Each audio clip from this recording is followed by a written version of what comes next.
नमस्कार दोस्तों, एक बार फिर से आपका स्वागत है MCI स्किल्स के इस सेशन पर। आज का हमारा ये session ratio and proportion chapter के रेशो टॉपिक पर बेस्ड है, जो कि NCERT बुक के क्लास 6 का सिलेबस है।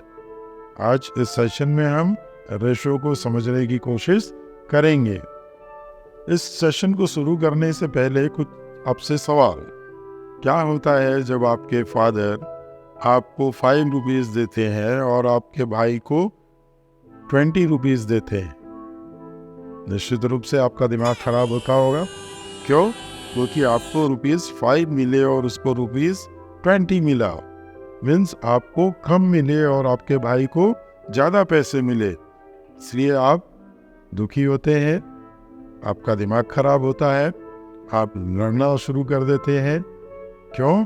क्योंकि आप अपने आप को मिलने वाले पैसे की तुलना अपने भाई को मिलने वाले पैसे से करने लगते हैं और आपको समझ में आता है कि आपको आपके भाई की तुलना में कम पैसे मिले। एक दूसरा एग्जाम्पल, गर्मी की छुट्टियों में या वैकेशंस पर, जब आप वैकेशंस पर अपने चाचा के घर जाते हैं और वहाँ पहुँचने में आपको 5 आवर्स लगते हैं, और वहीं जब आप अपने मामा के घर जाते हैं और वहाँ पहुँचने में अगर आपको 2 आवर्स लगते हैं, तो इसका क्या मतलब है? इसका मतलब है कि आपके चाचा का जो घर है वो आपके मामा के घर से ज़्यादा दूरी पर स्थित है। तो यहाँ आप क्या कर रहे हैं? चाचा के घर और मामा के घर के डिस्टेंस को आप कंपेयर कर रहे हैं। जनरली हम जब एक क्वांटिटी को दूसरे क्वांटिटी से कंपेयर करते हैं तो यह काम हम मैथमेटिक्स के रेशो के द्वारा करते हैं। हम उसको अनुपात भी कहते हैं हिंदी में। मीन्स रेशो क्या है? रेशो 2 या 2 से अधिक नंबर्स का कंपैरिजन है, जो उनके आपस के साइज के अंदर को रिप्रेजेंट करता है। Means ratio is a comparison of 2 or more numbers that indicates their size in relation to each other। मतलब एक दूसरे की तुलना में उनके साइज का कंपैरिजन ही क्या है? रेशो है या अनुपात है। हिंदी में कहें तो अनुपात है। एक लाइन में कहें तो रेशो 2 या 2 से अधिक क्वांटिटीज के वैल्यू या साइज के अंतर को रिप्रेजेंट करता है। तो आइए इसको कुछ एग्जांपल्स के थ्रू समझने की कोशिश करते हैं। सपोज आपकी एज 10 है और आपके ब्रदर की एज 15 है। इट मीन्स आपकी उम्र छोटी है आपके भाई के उम्र से। इसी तरीके से जो हमने एग्जाम्पल शुरू में लिया था, आपको 5 रुपीज़ मिले और आपके ब्रदर को 20 रुपीज़ मिला। इट मीन्स आपको कम मिला आपके भाई से, या दूसरे तरीके से हम कहें तो आपके भाई को ज़्यादा मिला आपसे। तो ये क्या है? कंपैरिजन है। अब सवाल ये उठता है कि ज़्यादा मिला तो कितना ज़्यादा मिला, कम मिला तो कितना कम मिला। तो इसको रिप्रेजेंट किया जाता है किससे? रेशो से। कैसे रिप्रेजेंट करेंगे? सपोज आपको 5 रुपीज़ मिल रहा है और आपके ब्रदर को 20 रुपीज़ मिल रहा है, तो आपके और आपके भाई को मिलने वाले अमाउंट का रेशो क्या होगा? 5:20। इसको पढ़ा जाता है 5:20 और इसको लिखा जाता है 5/20। और जब हम इसको सॉल्व करते हैं तो हमें रिजल्ट क्या मिलता है? 5 1 जा 5, 5 4 जा 20, मीन्स 1:4। मीन्स हम इसको कैसे लिख सकते हैं? 1:4। मीन्स आपको अगर 1 रुपया मिला है तो आपके ब्रदर को कितना मिला है? 4 रुपीज मिला है। अब आपको ध्यान ये रखना है कि कभी भी दो क्वांटिटीज की तुलना आप तभी कर सकते हैं जब उनको मेजर करने वाला यूनिट सेम हो। इट मीन्स सपोज आपके मामा के घर का जो डिस्टेंस है वो 17 किलोमीटर है और चाचा के घर का डिस्टेंस जो है वो 15,000 मीटर है। तो यहाँ आप देखेंगे कि मामा के घर का डिस्टेंस किलोमीटर में दिया है और चाचा के घर का डिस्टेंस मीटर में दिया हुआ है। तो सबसे पहले या तो मीटर को आपको किलोमीटर में बदलना है या किलोमीटर को मीटर में बदल के दोनों के यूनिट को सेम करना है। तो हम किलोमीटर को मीटर में बदलते हैं। 1 किलोमीटर में कितना मीटर होता है? 1000 मीटर। तो 17 किलोमीटर में कितने मीटर्स हो जाएंगे? 17 इंटू 1000, 17,000 मीटर। अब आप इन डिस्टेंस को कंपेयर कर सकते हैं। Means 17,000 metre raise to 15,000 metre. It means 17,000 upon 15,000। तो इनका रेशो क्या आ जाएगा? 17 अपॉन 15। ये रेशो है आपके मामा और चाचा के घर के बीच के डिस्टेंस का।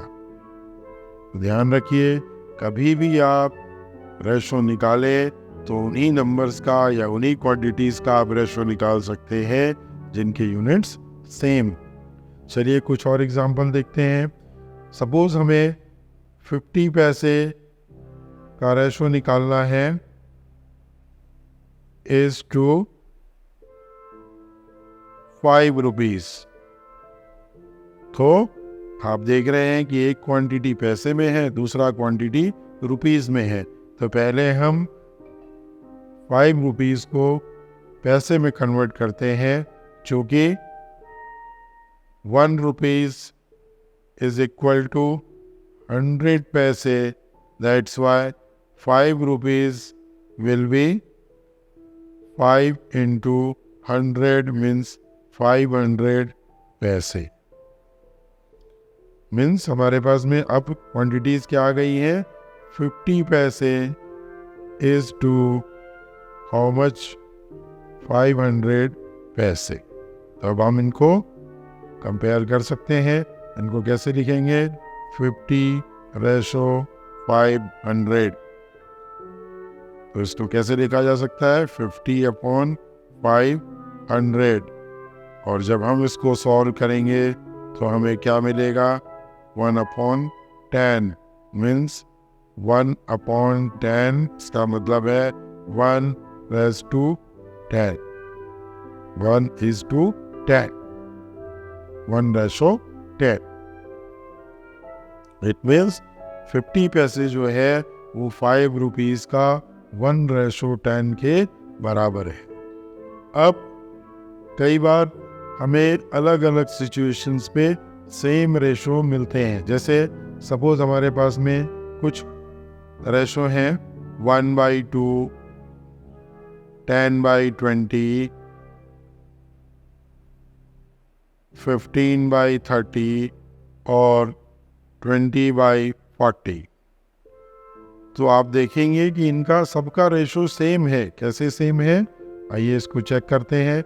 1/2 तो 1/2 है। अब इस 10/2 को हम क्या लिख सकते हैं? 0 से 0 को हमने काट दिया तो क्या बचा? ये भी बच गया 1/2।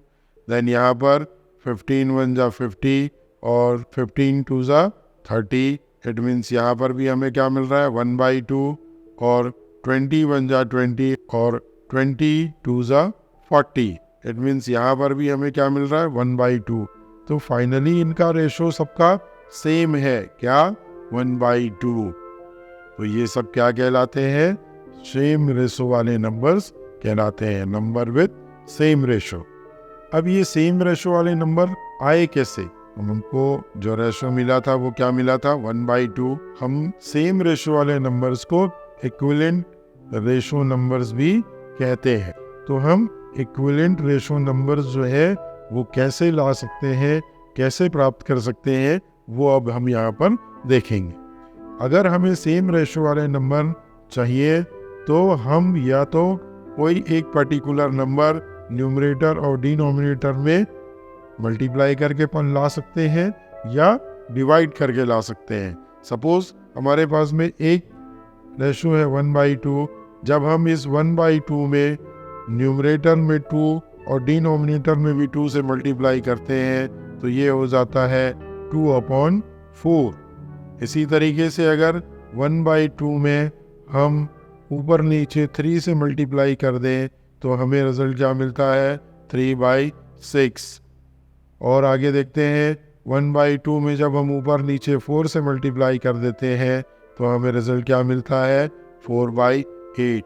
तो ये सारे के सारे जो रेशो है वो एक्चुअल में किसके बराबर है, 1/2 के बराबर ही है। तो ये जितने भी रेशो है ये इक्विवेलेंट रेशो कहलाते हैं। अब सपोज हमारे पास में एक रेशो है 5:50। इसका क्या मतलब है, ये बराबर है 5/50 के।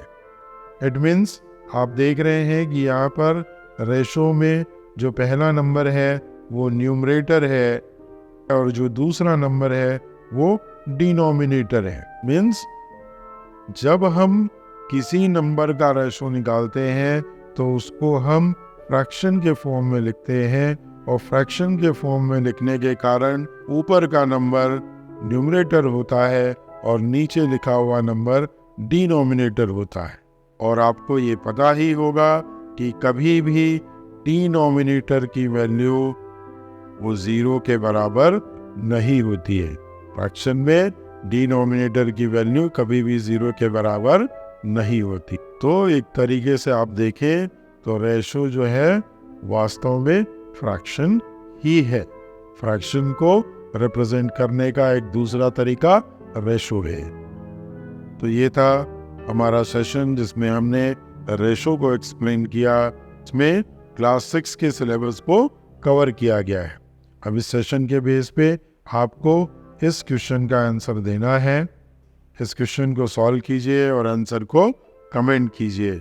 मुझे आपके कमेंट्स का इंतज़ार रहेगा। अगर आपको ये वीडियो पसंद आया हो, इस वीडियो से आपने रेशो क्या होता है ये समझ लिया हो, तो प्लीज़ इस वीडियो को लाइक कीजिए, अपने फ्रेंड्स को शेयर कीजिए और चैनल को सब्सक्राइब कीजिए। Thank you for watching this video. नमस्कार, जय हिंद, जय भारत।